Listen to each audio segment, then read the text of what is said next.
So I used to get in trouble a lot as a kid. Not at school or out in public, but at home, I went toe-to-toe with my parents all the time. So naturally, my parents would discipline me, and the rebellious and stubborn child that I would never take their discipline lying down. I would always challenge or try to argue my way out of their discipline by saying, that's not fair or that's too harsh. To which my parents would respond, hey, at least we're not punishing you like they did unruly children in the Old Testament. You see, you should see what they did to rebellious kids back then. And then they would tell me to go and read Deuteronomy chapter 21, verses 18 through 21, which says this, if a man has a stubborn and rebellious son who will not obey his father or his mother, when they chastise him, he will not even listen to them. Then his father and his mother shall seize him, bring him out to the elders of the city at the gateway of his hometown. They shall say to the elders of the city, this son of ours is stubborn and rebellious. He will not obey us, he is a glutton and a drunkard. Then all the men of the city shall stone him to death. So shall remove the evil from your midst, and Israel will hear of it and fear. So, unsurprisingly, this was a pretty effective method of getting me to stop complaining about being put in timeout. Like, I knew my parents were just giving me a hard time. They definitely weren't threatening to beat me with stones as a form of discipline. But it actually always bothered me that this instruction was given to God's people in the Bible. And if you've ever read the law in the Old Testament, this particular law about stoning rebellious children is probably not the only thing that we would find strange, confusing, or even barbaric. So, you've probably heard the Ten Commandments before, this list of rules that even today sound like reasonable codes to govern society. Those commandments are part of the law in the Old Testament. They're like the core ideals of the Jewish people that regulate how they relate to God and how they relate to one another. But, of course, they aren't the only laws found in the Old Testament. Scholars have identified 613 throughout the first 5 books of the Bible: Genesis, Exodus, Leviticus, Numbers, and Deuteronomy. And in Hebrew, the books are called the Torah, which we translate in English as the law. And if you've ever done a read through the Bible in a year plan, you probably get bogged down somewhere in the Torah, somewhere between Leviticus and Deuteronomy. Because those books are jam-packed with law after law after law, which honestly is boring to read, but it's also confusing. So we believe that the Bible is God's authoritative word, that what he says is important to pay attention to and to live by. But what about those laws? Am I supposed to follow all of them? Some of them? Which ones, if so? Like, is it okay for me to eat shellfish? But what about wearing a shirt that's made of more than one type of fabric? And what about planting 2 different types of seeds in my garden? Right? Are those things that I can do? Because those were all things that ancient Israelites were forbidden from doing. So, not only is the law really strange and confusing to us, like, should we follow it or not? I mean, most churches don't teach us to stone our children if they're rebellious. So, obviously, we believe that you don't have to follow all of the Old Testament law. But then, how do we as believers in Jesus relate to the law? And not only that, but why was this law given to God's people in the Old Testament in the first place? So, I don't know about you, but these questions I've wrestled with a lot as I've learned more about the scriptures throughout my life. So what I want to do today is take a little bit of time and talk about the Mosaic Law, how we as believers relate to it now, and why it was given in the first place. So, firstly, we need to talk about this term law as a title for the first 5 books of the Bible.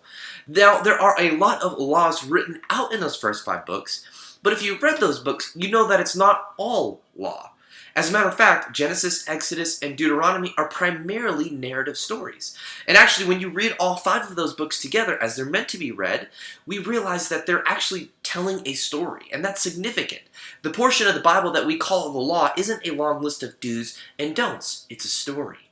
A story of God creating a people who are called and set apart to love him and to love each other. So think back to the beginning, right? God creates the world and places humanity in the garden. He gives them the honor and responsibility of being his royal representatives in the world, but they rebel. Rather than trusting God's instruction, they take for themselves the prerogative to define what's right and wrong, and then the whole world breaks. Their children and their children's children and every human being born after them continue in their rebellion against God. And so, since all of humanity is in rebellion against God, they won't even listen to his instruction, they only do what is wrong. God decides to start over with one man, Abraham. And he says to Abraham, out of your family, I'm going to make a new kind of people through whom I'm going to save the world. And this family grows to become a great nation that are tragically trapped in slavery in Egypt. So then God calls Moses to rescue the people out of Egypt. He brings them out into the wilderness to a mountain called Sinai. And through Moses, he speaks to the people saying, I am the God of your fathers. I am the God of Abraham. And I love you. I want you to be my people. I want to bless you. And I want to bless the entire world through you. Will you trust me? To which the people say, yes, we will. So God responds saying, okay, we're going to make a covenant, which is a form of agreement that the ancient Israelites would have been really familiar with. So we compare it today like to a marriage agreement. So when a man and a woman commit to marry each other, they make vows to one another. So they say to one another, if you marry me, I will love you, honor you, cherish you all of your days, or something like that. But the point is, it's an agreement between two parties where each are holding up their ends of the bargain. And this is actually a really important point to make, and I don't know about you, but I always had the impression that God came to the Israelites and was like, hey, you guys are a bunch of jerks. You're a mess. Here's a bunch of rules for you to follow, you jerks. Like, they had no choice in the matter. Like, God was forcing them to live by this wacky set of rules. But that's not at all what the story that the Bible is telling. What the Mosaic Law is a story, right? The story of the Mosaic Law is a story of God saving a bunch of people out of slavery, saying to them, do you want to be my people? If you do, I'll bless you, I'll take care of you all of your days. Like, seriously, think of it as a marriage proposal. So the law is something the Israelites willfully and joyfully agreed to. So if we think of the law from this perspective, it begins to correct our understanding of what it is and what it's meant for. So we need to think of the law as a part of agreement between God and his people. But as we read it, we also need to realize that the law was a beautiful gift. Yes, including those strange ones that make us uncomfortable. So God gave the law to his people to do three things. Firstly, to set them apart from the other nations.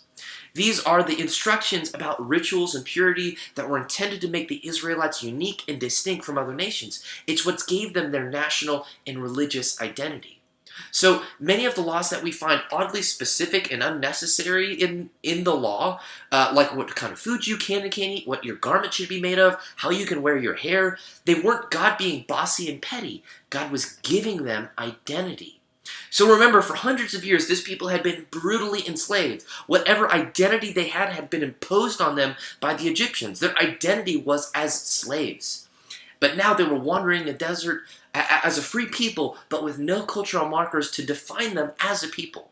So what God was giving to them was culture, a way to identify themselves in the world. He was making them belong as a people in the world. And he was saying, listen, here's what defines you. You are defined by being a people in relationship to the God of the universe. So, secondly, the law was a gift that allowed God's people to relate to him. And this was a huge problem because, right, they are a sinful people and God is holy. So you, an Israelite, no matter how hard you tried, could not earn the right to be in relationship with God. And yet God, in his love, desired a relationship with this sinful people. So he gave them religious rituals to regulate their relationship. So because of their sin, the Israelites deserve death and judgment, and certainly not to live in God's presence. A holy God must judge sin. And yet in his love, God provided a sacrificial system where a blameless animal could take your place. So the animal's death would cover for your shortcomings and make a way for you to be acceptable to God. Then finally, the laws were a gift given to the Israelites as a way to live. They showed the people how to love and treat one another so their society could function and flourish, right? A society with no laws isn't a society. When everybody does what they want, certain people who are powerful end up disadvantaging those who are not powerful, and it's a horrible situation. So many of the codes written in the law were showing God's people who had at once been stripped of their dignity in slavery how to actually treat one another with dignity. So this is why the law was given in the first place. The law gave Israel an identity, it showed them how to relate with God, and it showed them how to relate to one another. So by following the law, then Israel would show the other nations what God is like, what he cares about, so that the whole earth might be brought into a relationship with God. But as you know, this isn't what happened. At Sinai, God gave Israel a list of commandments, the 10 Commandments, which Israel broke immediately.